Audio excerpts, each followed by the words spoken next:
Hey everyone, and welcome back to my YouTube channel. Today we are filming a Q&A video. I went on Instagram and I asked you guys to ask me anything, and you guys did, so let's just hop right into that.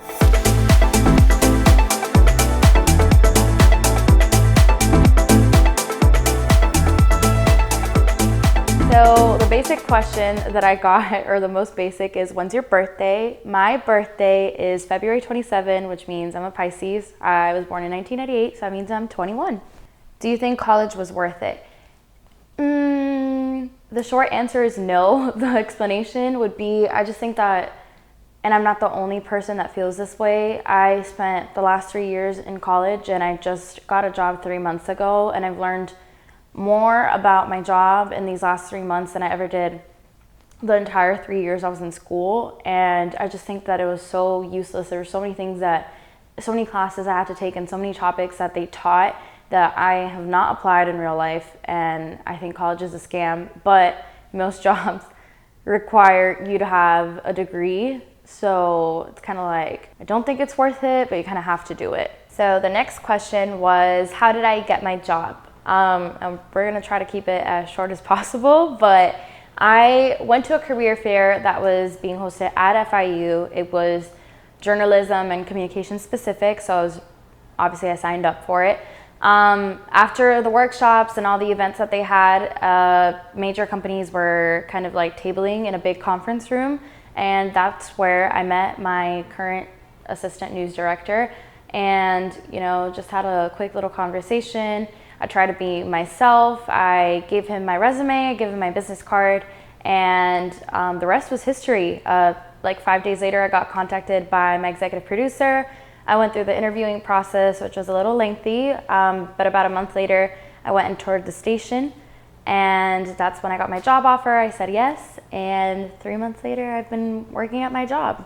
But if you want like a detailed explanation on, my interviewing tips and how to catch the attention of recruiters and stuff like that, let me know down in the comments if that's something that you're interested in.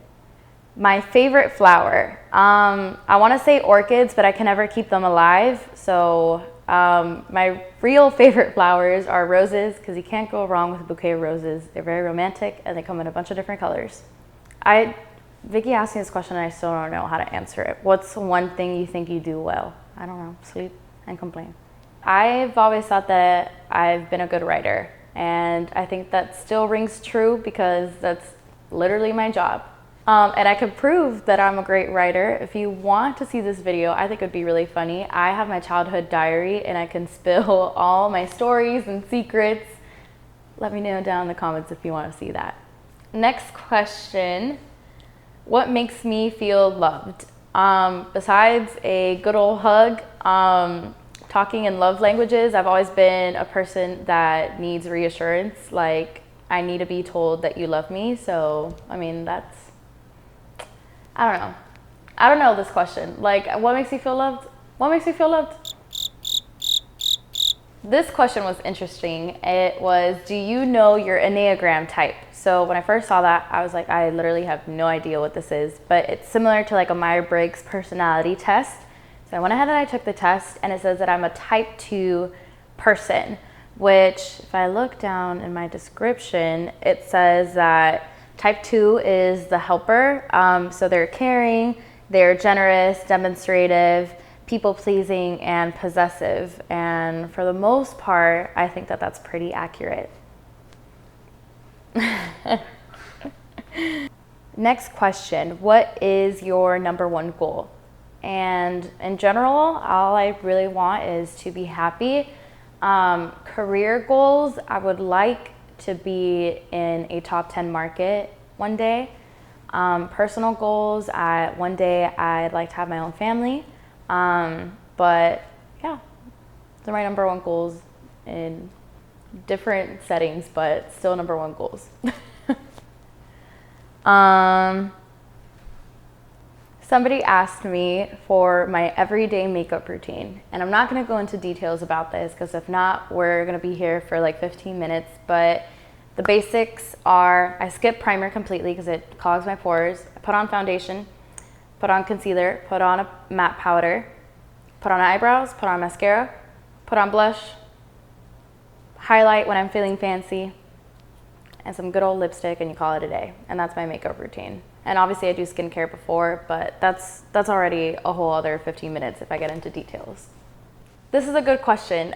How is it working at night instead of during the day? In short, terrible. I'm kidding, but not really. It's definitely something to adjust to, just because your body just takes a toll on you. It's so hard to sleep during the day because there's sunlight outside, and as much as you sleep, like, it's never as good of a sleep or like as good of rest as sleeping in the nighttime. And getting used to that schedule, it's a major shift. I feel like now I'm finally getting used to it, but if I take a couple days off and I try sleeping like everybody else on a normal people's schedule, I like wake up in the middle of the night and I'm like, do I have to go to work? So it's difficult. But you know, you have to give time to time and you'll eventually get used to it. The next question, I don't know if the person asking this is going through something, but they asked me, how do you get over a breakup? Breakups are terrible. They're really, really hard. My last breakup was one of the toughest moments of my life, but I think the most important thing is to surround yourself with people that love you.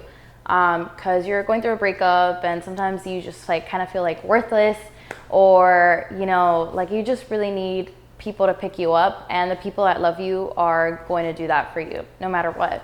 Whether that's family, whether that's your best friend, whether that's your dog, just surround yourself with those who care about you and love you. And don't like shut yourself down because you're emotional and you're crying and stuff like that. You know, like, you're a human being, you feel things, and it's okay to feel those things. And if you feel like crying, like, you know, like, give yourself the time to do it. Like, it's okay.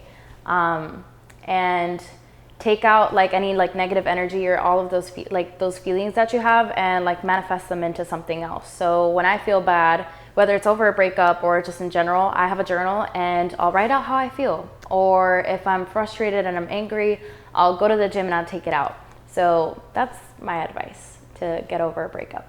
Last question, it's a very important question, is what's my favorite drink? And I have my top three, which is a mojito, a vodka cran, or a Moscow Mule. You can't go wrong with those three.